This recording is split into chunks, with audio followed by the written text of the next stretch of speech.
name is JP. Share ko lang kung paano ako magtupi ng damit. So ngayon meron akong na-recycle na ginagamit ko para pagtupi ng damit. Isa lang itong karton o kahon na nakuha ko sa labas. So ito lang siya, kahon.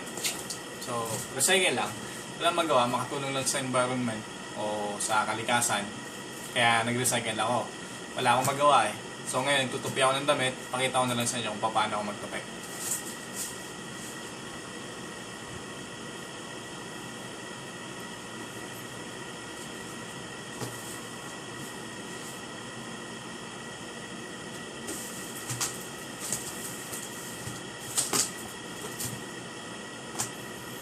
Ganyan lang ako magtupi ng damit. Simple lang, parang naglalaro lang.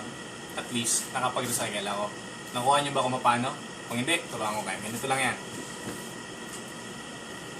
Kuha kayo ng damit. Ganyan. Ito yung harap. Lagay niyo sa ibabaw ng kahon. Yan. May pataob lang siya, style. Tapos, sa dulo ng kahon, yung sumobrang damit, tupiin niyo. Hanggang dun sa dulo lang ng kahon sa likod. Tapos, tupi-tupi na. Ganyan lang. Tapos, para ka lang naglalaro, nakapagtupi ka pa ng damit. Okay guys, salamat. Salamat.